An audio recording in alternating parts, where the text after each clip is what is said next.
Alrighty, proxies and protocols.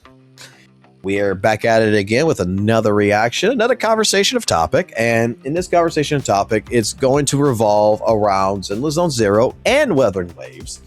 In particular, we have a drama, if you want to call it that. We have an opinion of someone that have put it out there, HOS Shadow, Plume of Death, about the Weathering Waves combat system, and this has kind of exploded a little bit.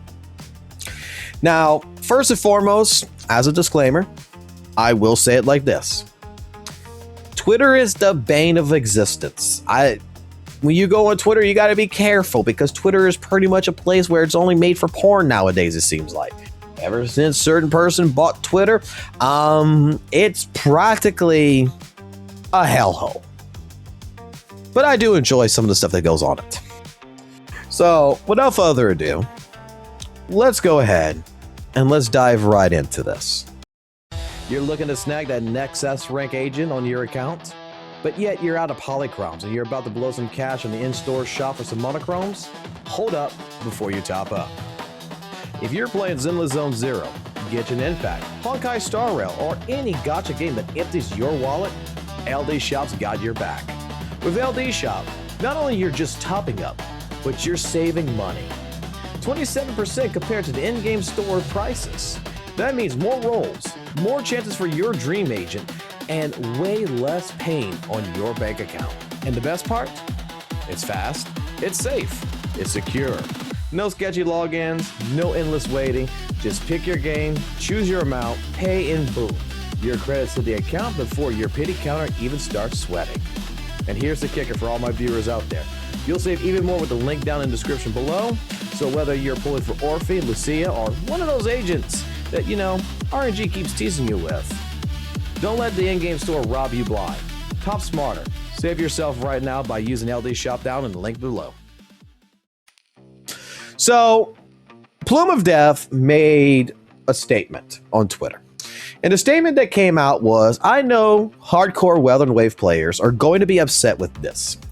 I don't really care. But we really need to stop pretending that Wuwa's combat is deep and unique. It's like saying Soulsborne's combat is unique. You memorize the enemy movesets and the parry timings, and that's it. It never changes, which is why you can no-hit bosses, like I've done multiple times.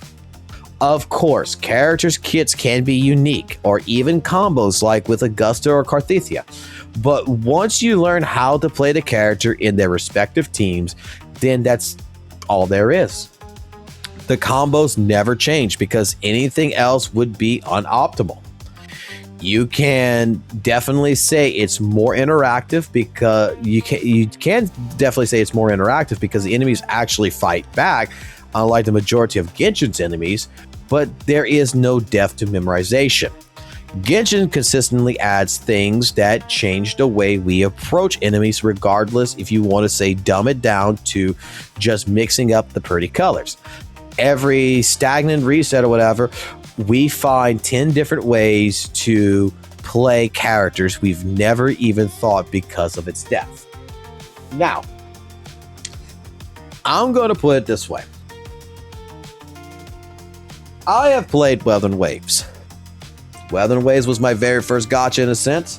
Weathering Waves, I have different characters. Again, if you know me and everything else, I stopped playing Weathering Waves pretty much after 2.3. I dabbled into it with 2.4, dabbled in with 2.5. I pulled for Zanny, I pulled for Phoebe, and I pulled for Augusta, which is really the last characters I pulled in the game. And relatively speaking, I have never thought until recently about the combat system of Weathering Waves until after I've played Zenless Zone Zero. When I first played Weathering Waves, I'm just going to say that, I never thought of the game having a depth of combat. Never really did. I mean, all I thought of it was a game that I hit buttons, flashy things happen, and it's pretty damn cool. That's really what it is. And then learning different rotations and what's optimal, what's not optimal was pretty much the key factor, just like what he's saying right here.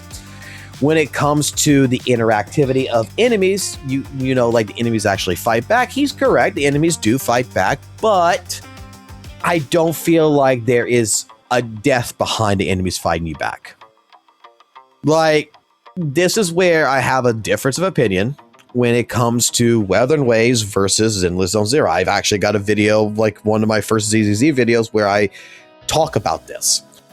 In Weather and Waves, I've always made the statement that it feels like your entire goal when it comes to like tactical holograms, comes to bosses in general, comes to the content really, your job is to burst down your opponent as fast as possible.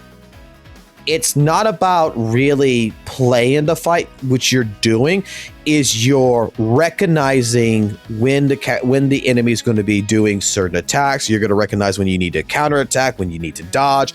It's more of a dance than it is an interactable fight. Where when I play a game like Zenless Zone Zero, there's different mechanics that the bosses do, and especially like even now with miasma mechanics, but like I forgot what the name of the boss is particularly, but the one that shoots out the nipple lasers, that has the hammer arms, that you got to parry like each arm 3 times in a row to break its armor in order to actually be able to do more damage. The dog that you got to parry, that you got to do damage to. The game in Zenless actually has it to where, for example, when it comes to certain enemy types, your job is to find the weakness, not just through the element, but through the gameplay. Some of the enemies and everything, you might want to play, you know, like a mono ice team, like with Miyabi, to extend the stun meter. You might want to do different things here, there, and all over the place. But one thing that I've liked about Zenless Zone Zero's combat is that there is a part of it to where you can memorize different things, but relatively speaking, it's very much RNG. Like when I go fight the Defiler might start to fight multiple different ways. I go fight, you know, the Butcher. He might start to fight. He might do different things. It is completely not just reaction based at this point. It is completely me fighting the reaction plus understanding that I need to save resources. I need to use resources at different times. I need to predict the unexpected. I need to be able to interact with the boss in order to impair the boss, in order to daze the boss, in order to basically do more damage and everything else and generally win. This is what I like about it. In Weather and Waves in particular, there is a couple of bosses, like the Crownless is one boss that I really do love, that does have more or less this RNG feel to it, that is never going to really fight you except for the very beginning part, the exact same way twice. Tempest is actually one of the better bosses in this game that is completely RNG. You don't know when that motherfucker's going to teleport. You don't know when the fuck he's going to throw a laser beam. You have no idea. He keeps you on your toes. But the mass majority of the enemy cast has always been practically phases. And practically through each phase is the same exact combination that you have to follow. Once you memorize it, it's like fighting the monkey, especially tactical hologram, level 100. You go fight him, you go do 5 hits. After the 5th hit, when you see the first blue monkey, the little echo monkey that jumps up that's going to fart on you, you dodge the first one. There's a second one, you dodge it, you dodge the third one. Then you got a good little bit that you go fight him. When the monkey does his little air jump attack and he falls down and he does his, you know, his WWE move and he power drives the ground, you got 2 hits you could do, and then you got 5 monkeys right after that point that you have to dodge. This is why, like with some of these bosses, that you can understand their patterns. You can start learning to where you can 1v1 the bosses without a team and you can clear them. To say that like Weather and Waves has a unique Souls-like, you know, unique, amazing depth to the entire combat system, I have to agree. I do not believe that is the case. I believe that the depth that comes from the basically Weather and Waves gameplay is more about the observation, the dance that goes along with the fight. ZZZ is more about the interactability with the enemies, and basically, I want to save certain resources. I want to save different parts of my meter. I want to make sure that I am strategically placing myself in different places. Really quickly, just to try to get through this, to explain this a little bit better, it's like the 4 days of me taking Hugo and throwing it into a brick wall when I was fighting the Defiler, an ice-resistant boss. It took me a little while to figure out a couple of different things, but one of the things that I figured out that actually helped me to clear the boss was, before we get into the tsunami phase, I want to make sure that no matter what, that the Defiler's days meter was going to be at least between 90 to 95%, nothing higher. Let her build her miasma shield. Let her do her tsunami shit. So that way, when I'm dispelling the miasma shield, she instantly goes into daze function. So that way, my Hugo can go ahead and do his totalization. If I were to daze her before she gets into the miasma shield and everything else, I am running the risk that I'm going to make that time clock go longer. I'm running the risk that I'm going to break the boss, which is going to end up screwing me over in the end. If I do this, there's multiple things that's going to hurt me. So understanding, while I am actually fighting the bosses, I need to set up different parameters in the fight to basically optimally put me in a better condition than what I was in before, is something that you have to think about, especially when you're taking on challenges such as ice resistant boss using an ice attack agent, for example. You need to make sure that you are thinking about the fight and thinking about where I can improve at, not just in my gameplay, but in how I'm setting up my next attack. So this again was the post that was posted. And what recently happened, and what I've been laughing at today, is our boy EO, okay, has pretty much, in my personal opinion, from these comments, has turned into Geese Howard. He is on business. Okay? And what I mean by that is that EO made a response to this. Brother, you're arguing with people that purposely don't acknowledge the difference between death and interactions, combos and ABC rotations, combat mechanics versus looks cool so it's good. Wuthering Waves has death, but it's not the death in combat / mechanics at all. It's the death in rotations. I can agree with that. That's why Memphis is one of the best bosses in the games to physically fight. Since quietly revisiting Wuthering Waves, what I have learned is the most optimal anything is don't let the boss engage as much as possible. Every single top tier team rotation combo videos that people have always quoted and tweets, these types of statements with showcases always displayed a level of input skill, aka memory execution or muscle memory, and less about engagement interaction with the enemy at all. I know exactly where you're coming from, but not everyone has the same capacity to have that conversation. And I agree. I fully agree with what EO said. This is on business. EO is not wrong here. This is where, like, there is a whole totally different type of death. He is correct. The rotations of how to make your rotations better is the death. The difference between ZZZ combat and Wuthering Waves combat is ZZZ, you want to engage in the fight, you want to set up your neutral, and you want to set up the parts where you are going on the complete offensive. You're not just trying to do your rotations and do the most damage.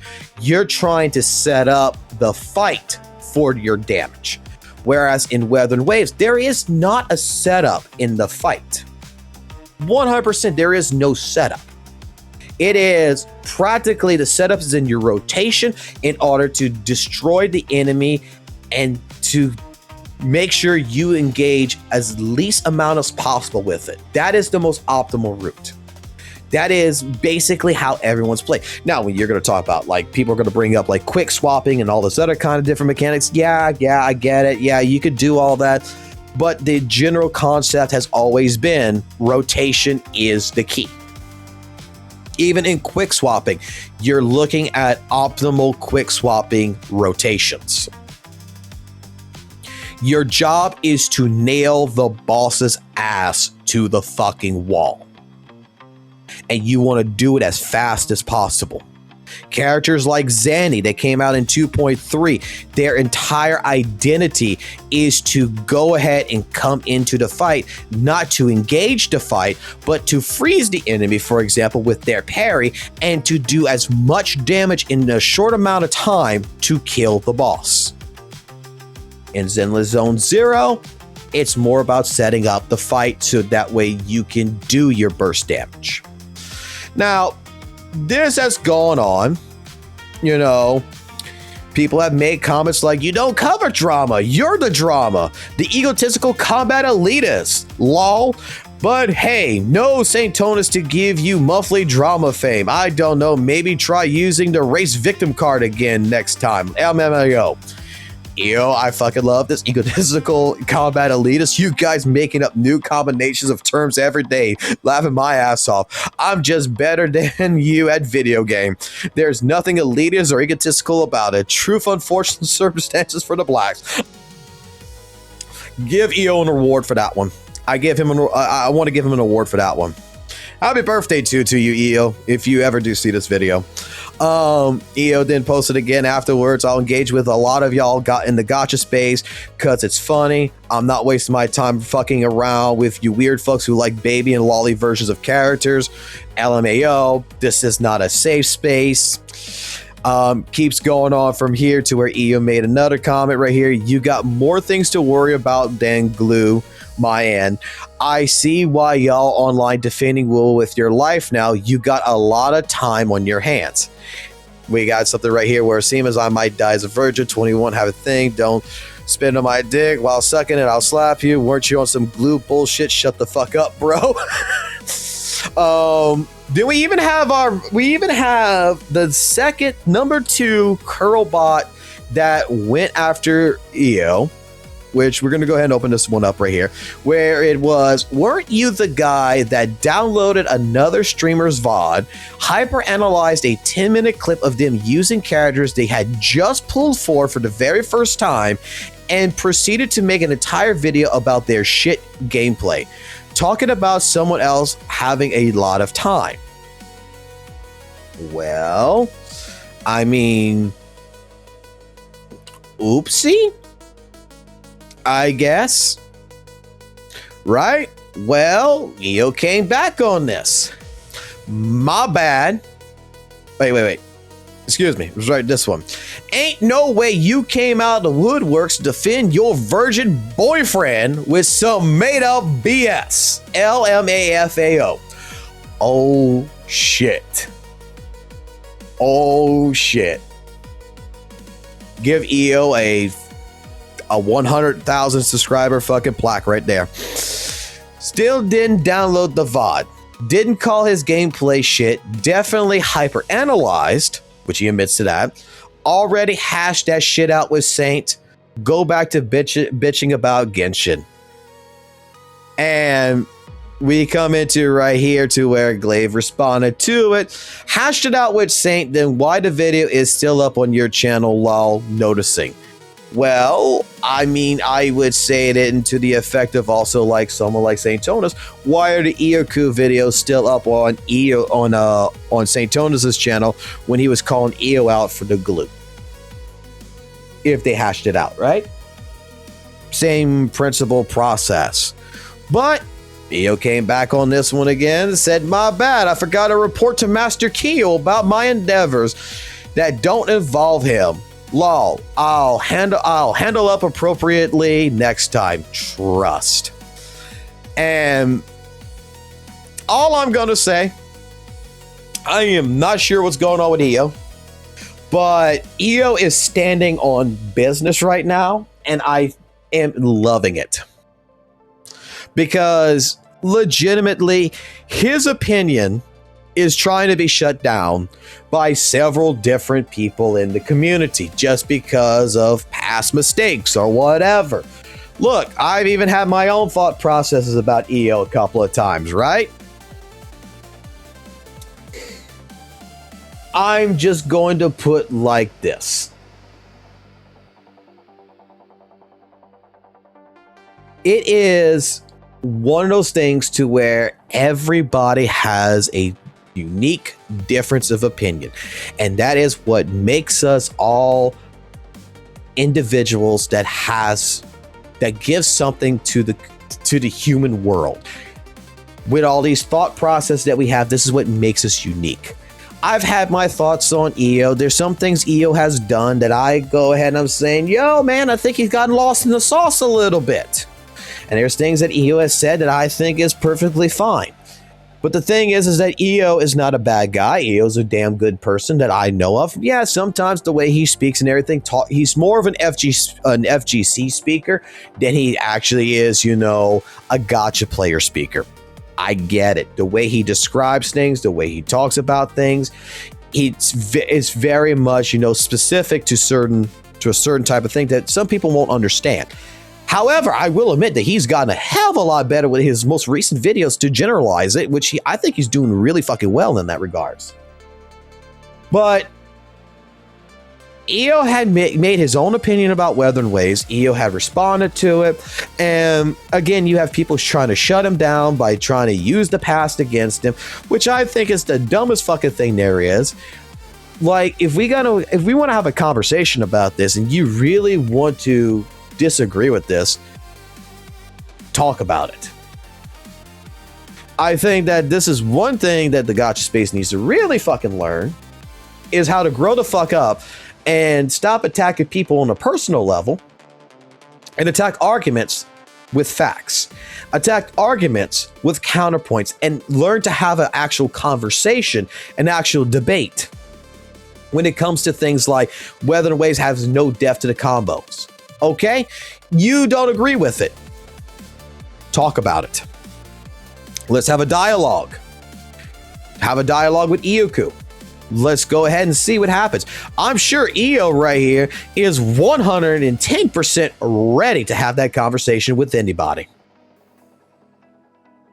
All you got to do is be like, hey, I disagree. Can we talk? And I'm pretty sure he is wide ready, open for it. I just hope that whatever happens, EO does not back down from this. EO keeps going the route that he's going, because legitimately, nobody should have to basically say, I'm sorry. They should say, I'm in the wrong or whatever for having a stated opinion. The video, him not removing the video of the gameplay analysis of Hugo, well, when Saint removes his videos and when him and Saint can have a conversation and they can discuss, I'll remove mine, you remove yours. Hey, then at that point in time, that's between them. Otherwise, it's an old ass video. It's still up on his channel. They hashed it out since then. It is what it is. It ain't hurting Saint. And the videos that Saint has about EO ain't hurting EO. Done deal. So, let me know what your thoughts is down below in the comment section. But I think that this was particularly, the last 24 hours has been pretty fucking exciting for EO. And I wish him a happy fucking birthday. I hope he does. I hope it's a great fucking birthday wherever he's at right now. And I hope he's having a lot of fun. That is what I'm going to take on that. So, always keep it classy, always keep it jazzy, always keep it real. And I'll catch you up in the next one. Peace.